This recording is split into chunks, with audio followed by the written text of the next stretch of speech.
आज देश का दुर्भाग्य है, आज किसान दिवस नहीं, आज देश का दुर्भाग्य दिवस। शब्दों का इस्तेमाल किया है रमेश बिदूड़ी ने कि मैं उनको बोल भी नहीं सकता। मुझे बताइए, हिंदू प्रोटेस्ट करता है वो कम्युनिस्ट है, मुस्लिम करता है तो वो आतंकवादी है, ठीक है, किसान करता है तो वो खालिस्तानी है। तो वो आपके वो निक्कर वाले जो निक्कर से पैंट पे आ गए वही देशभक्त हैं क्या? अभी तो आपको इतने सारे जो किसान नजर आ रहे हैं ना, ये तो सिर्फ जरा से हैं जिनको देख के सरकार घबरा रही है। ये बहुत सारे नहीं, ये सिर्फ जरा से हैं। अभी एक बार जरा गेहूं की फसल तो बूझाने दीजिए, जनवरी तक का तो इंतजार कर लीजिए। 1 से 2 तारीख तक सारी गेहूं की फसल बूझाएगी, उसके बाद में आपको सारा किसान यहाँ नजर आएगा। फिर देखेंगे कि कौन आतंकवादी है और कौन किसान है। वीडियो में कही गई बातों का फोरम फोर से कोई लेना देना नहीं है, वक्ता के निजी विचार है। हमारा मकसद आप तक हूबहू जनता की आवाज़ पहुंचाना है। अगर इस वीडियो को लेकर कोई विवाद होता है तो इसके लिए फोरम फोर जिम्मेदार नहीं है। कृषि मंत्री बार बार कह रहे हैं कि हम जो है किसानों से बात करने के लिए तैयार हैं। दिखता है आप कैसे बात करते हैं। एक बात मुझे बताइए, इनके रमेश बिदूड़ी ने किसानों को लेकर किस तरीके की टिप्पणी करी है। ऐसे शब्दों का इस्तेमाल किया है रमेश बिदूड़ी ने कि मैं उनको बोल भी नहीं सकता। मुझे बोलने में भी शर्म आती है, लेकिन इस देश के नेता किसानों के लिए ऐसे शब्दों का इस्तेमाल करते हैं। साध्वी प्रज्ञा ठाकुर कहती हैं कि अगर किसानों का ये बिल वापस लिया गया तो मैं धरने पर बैठ जाऊँगी। ये ऐसे लोग हैं, जब एक बहन के साथ में, बेटी के साथ में बलात्कार हुआ, कुलदीप सिंह सेंगर ने करा, तब साध्वी प्रज्ञा ठाकुर ने महिला होने के नाते ये नहीं बोला कि जब तक उस बेटी, उस बहन को इंसाफ नहीं मिलेगा, कुलदीप सिंह सेंगर को फांसी नहीं होगी, तब तक मैं धरने से नहीं उठूंगी। लेकिन आज जब किसानों के ऊपर ये मुसीबत की घड़ी आई है तो किसानों के साथ खड़े होने के बजाय उनके विरोध में ये लोग खड़े हो गए हैं। ये जो साध्वी प्रज्ञा बात की, गिरिराज का भी बयान आया था, इन सब लोगों का बयान इस बीच क्यों आने लग जाता है जब ऐसे आंदोलन होते हैं? ये इस देश के अंदर ऐसे लोग हैं जो कहते हैं ना कि किसान तो पढ़ा लिखा नहीं है। अरे आपके नेता और मंत्री कौन सा पढ़े लिखे हैं? ज़रा आप दिखाइए तो। आपके शिक्षा मंत्री ऐसी है जिसकी डिग्री का पता नहीं, प्रधानमंत्री ऐसे हैं उनकी डिग्री का पता नहीं। लाखों करोड़ों रुपया इस बात के लिए फूंक दिया प्रधानमंत्री जी ने कि मैं गरीब हूँ, ये समझाने के लिए करोड़ों रुपया फूंक दिया। आज एक बात मुझे आप बताइए, इन्होंने देश की संपत्ति को बिना किसी से पूछे बेच दिया और देश के किसान को वो अपनी मर्जी से फसल भी नहीं बेचने दे रहे। तो ये कहाँ का दोहरा चरित्र है? मन की बात करने वाले 27 तारीख को प्रधानमंत्री जी, क्या लगता है कि उसमें कृषि बिल वापसी की बात करेंगे? एक बात मुझे आप बताइए, क्या है ये मन की बात? मन की बात आखिर क्या है? हर किसी के मन की बात आप जानते हैं क्या? ये बताइए। मन की बात में आपने बात करी महाराष्ट्र के झुले जिले के जितेंद्र किसान की, जिसने अपनी फसल को बेचा मध्य प्रदेश के अंदर में। प्रधानमंत्री जी अपनी मन की बात में कहते हैं कि 3 दिन के अंदर में देश के किसान को सिर्फ उसकी फसल का मुआवजा मिल जाना चाहिए, लेकिन महाराष्ट्र के जितेंद्र को, जो अपनी फसल को मध्य प्रदेश में बेचता है, उसको उसकी फसल का मुआवजा नहीं मिला, आधा मुआवजा मिला। उसके बाद में वो मध्य प्रदेश जाता है, मध्य प्रदेश जाकर FIR दर्ज कराता है। तो उससे बोलते हैं कि ये महाराष्ट्र का मसला है तो आप महाराष्ट्र जाइए। फिर महाराष्ट्र में कराता है तो महाराष्ट्र वाले बोलते हैं मध्य प्रदेश में कराइए। जब एक किसान की कंप्लेंट दर्ज नहीं होती तो आपको लगता है कि जब ये बड़ी बड़ी मल्टीनेशनल कंपनियों की बात ना सुनकर SDM और DM इन गरीब किसान की बात सुनेंगे? लगता है आपको ऐसा? जब मल्टीनेशनल कंपनियां मुफ्त में मिलने वाला पानी 10 रुपये लीटर, 20 रुपये लीटर बेच सकती हैं, तो आप सोचिए जब इनके हाथ में अनाज की मंडियां आएंगी तो जो आलू आपको और मुझे 10 रुपये किलो, 20 रुपये किलो मिलता है ना, वही आलू 200 रुपये किलो, 300 रुपये किलो हो जाएगा और आप और हम मजबूरी में खरीदेंगे। और ये देश के किसान को बंधुआ मजदूर बनाना चाहते हैं कि चाहें। अब आप उसे देखिए, 2.25 आँख वाले बाबा रामदेव को, उसका आटे का कट्टे का दाम देखिए। क्या इतना आटे खुला अगर आप लें तो उसका दाम है क्या इतना, जितना वो 2.25 आँख वाला कानिया बेचने में लगा हुआ है? काय का बाबा वो है? 24 घंटे तू बिजनेसमैन बन गया, देश की किसान की ज़मीन पे तूने कब्जा कर लिया, स्वदेशी की आड़ में तूने लाखों करोड़ों रुपया, खरबों रुपए की संपत्ति तूने जमा कर ली। तू काय बात का बाबा? जिसने, एक बात मुझे बताइए, बाबा रामदेव ने कितना करोड़ का राशन बांटा जब कोविड में लोग परेशान थे?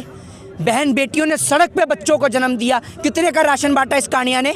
है यहाँ धरना देने के लिए आ जाता है रामलीला मैदान पर, और जब पुलिस जरा सी लाठी क्या उठाती है तो सलवार और कमीज पहन के भाग जाता है। आज देश के किसान के लिए इसको आतंकवादी और टेररिस्ट नजर आते हैं। इनमें किसान एकता जिंदाबाद, किसान एकता जिंदाबाद। सनी देओल वगैरह जो है, ये लोग क्यों नहीं खुल करके यहाँ पे सामने आ रहे हैं? भैया, शेर के गले में पट्टा भी उसे कुत्ता बना देता है, समझ रहे हैं? ये वो लोग हैं जो सिर्फ जब इन्हें याद आते हैं किसान जब वोट मांगना होता है। कुछ ऐसे भी आपको सेलिब्रिटी नज़र आएंगे जो काटने के लिए पहुंच जाते हैं, कभी गेहूं काटने के लिए पहुंच जाते हैं, कभी ज्वार मक्का काटने के लिए पहुंच जाते हैं। और मैं अभी आपको एक बात बता दूं, अभी तो आपको इतने सारे जो किसान नज़र आ रहे हैं ना, ये तो सिर्फ जरा से हैं जिनको देख के सरकार घबरा रही है। ये बहुत सारे नहीं, ये सिर्फ जरा से हैं। अभी एक बार ज़रा गेहूं की फसल तो बूझ जाने दीजिए, जनवरी तक का तो इंतजार कर लीजिए। 1 से 2 तारीख तक सारी गेहूं की फसल बूझ जाएगी, उसके बाद में आपको सारा किसान यहाँ नज़र आएगा। फिर देखेंगे कि कौन आतंकवादी है और कौन किसान है। अगर आतंकवादी है तो इस देश के नेता हैं जो जाति और धर्म के नाम पर इस देश के टुकड़े कराते हैं, मंदिर और मस्जिद के नाम पर देश के अंदर आंतरिक दंगे कराते हैं, वो हैं सबसे बड़े आतंकवादी इस देश के। एक अनुमान लगाया जा रहा है, सरकार ही अनुमान लगा रही है कि न्यू ईयर से पहले ये मामला खत्म हो जाएगा, समाधान हो जाएगा। कैसे समाधान होगा? क्यों? नरेंद्र मोदी जी को क्या डोनाल्ड ट्रंप को माला पहनाने जाना है या न्यू ईयर विश करने जाना है? न्यू ईयर से पहले क्यों खत्म हो जाए? हैं? आप एक बात बताइए, भूल गए आप पिछला साल? आप भूल सकते हैं, हम नहीं भूल सकते, क्योंकि हम जानते हैं देश के अंदर 1 तारीख को देश के अंदर, जब हम बात करें 2020 की 2020 की, जब 1 जनवरी 2020 को इस देश के अंदर गैस और सिलेंडर के दाम बढ़ाए गए थे और उस समय देश के अंदर CA NRC का प्रोटेस्ट भी चल रहा था। एक बात मुझे बताइए, हिंदू प्रोटेस्ट करता है वो कम्युनिस्ट है, मुस्लिम करता है तो वो आतंकवादी है, ठीक है, किसान करता है तो वो खालिस्तानी है, तो वो आपके वो निक्कर वाले जो निक्कर से पैंट पे आ गए वही देशभक्त हैं क्या?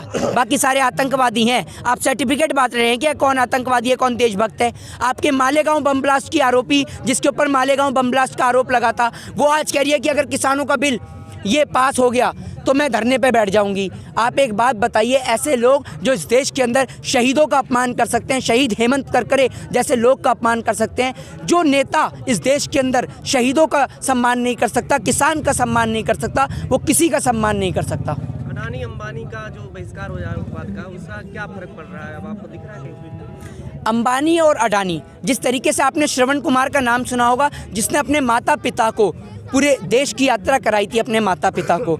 दूसरी और ये है नरेंद्र झूठे दास मोदी।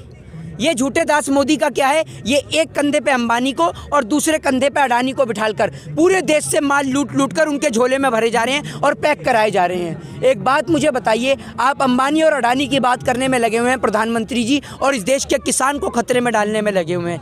वो इसलिए क्योंकि देश के प्रधानमंत्री जी कहते हैं मैंने 35 साल भीख मांग कर खाया है, और जिस आदमी को अनाज भीख में मिल जाए ना, वो नहीं समझ सकता कि अनाज की कीमत क्या होती है, रोटी की कीमत क्या है, गेहूं की कीमत क्या है। और ये तो ऐसे लोग हैं, ये तो गौमूत्र का भी सेवन कर लेते हैं, इनको कोई आपत्ति नहीं है। इनके तो तमाम तरीके के नेता आप देखा होगा ऊटपटांग बयान देने में वाजिब हैं। अंतिम रूप से आप सरकार को क्या संदेश देना चाहते हैं?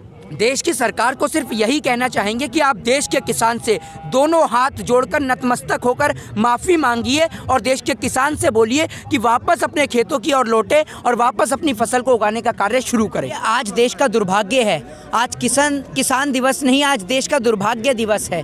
किसान दिवस के अवसर पर जब देश के किसान को सम्मानित किया जाना चाहिए था फूल माला से, फूल के ज़रिए, तो उस दिन देश का किसान सड़क पे बैठा हुआ है इतनी ठिठुठी ठंड में, जब देश के प्रधानमंत्री अपना मखमली कंबल छोड़ने को तैयार नहीं है। किसान अपना घर परिवार छोड़कर पंजाब से, हरियाणा से, चंडीगढ़ से, उत्तर प्रदेश से, लखनऊ से, कानपुर से, वाराणसी से, महाराष्ट्र से, राजस्थान से और देश की तमाम जगहों से देश का किसान आज यहाँ ठिठुठी ठंड में सिंधु बॉर्डर पर, टीकरी बॉर्डर पर, गाजीपुर बॉर्डर पर, राजस्थान बॉर्डर पर और देश के तमाम बॉर्डर्स पर मौजूद है। लेकिन देश की किसान का, देश की सरकार को देखिए कितनी निकम्मी और नाकारा ये सरकार है कि जो देश के किसान की ओर ध्यान केंद्रित ही नहीं कर रही है, देश के किसान को देखने के लिए तैयार ही नहीं है। और दूसरी बात, एक और तो देश के किसान के नाम पर वोट लिया जाता है, उसकी आय दुगनी करने की बात की जाती है, और अब इस देश के किसान को आतंकवादी, टेररिस्ट और खालिस्तान के नाम से संबोधित भी किया जाता है। क्या कहते हैं कि आखिर इन सब चीज़ों के बावजूद किसान यहाँ पर अड़े हुए हैं और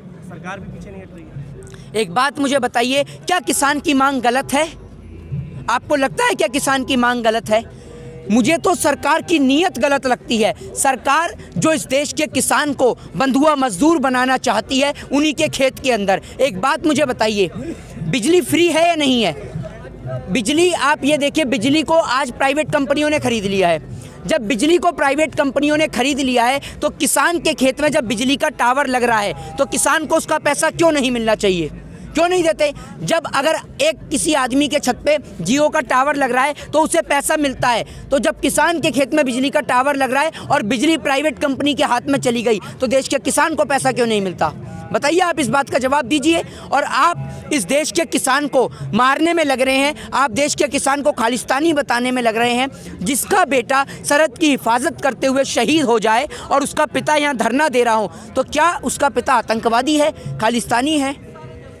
गुरुद्वारा पर मत्था टेकने जाते हैं मोदी जी, क्या मंशा है उनकी आखिर इन सब चीज़ों के पीछे? देखिए, गुरु का दरवाज़ा है वो, और गुरु के दरवाजे पर जाने पर किसी को कोई रोक टोक नहीं होती। लेकिन देखिए किस तरीके से गुरुद्वारे के अंदर प्रधानमंत्री जी का विरोध किया गया।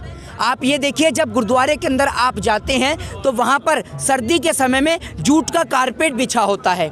देश के प्रधानमंत्री जी जब लिट्टी और चोखा खाते हैं तो खाट के नीचे भी रेड कारपेट बिछा लेते हैं। ये वही प्रधानमंत्री हैं जो केदारनाथ यात्रा पे जाते हैं तो रेड कारपेट बिछा लेते हैं। लेकिन जब ये गुरुद्वारे के अंदर जाते हैं तब वहाँ से जूट का कारपेट हटा लिया जाता है और प्रधानमंत्री जी नंगे पाँव ठंडी ज़मीन पर पैर रखकर गुरुद्वारे के अंदर जाते हैं। तो ये है विरोध।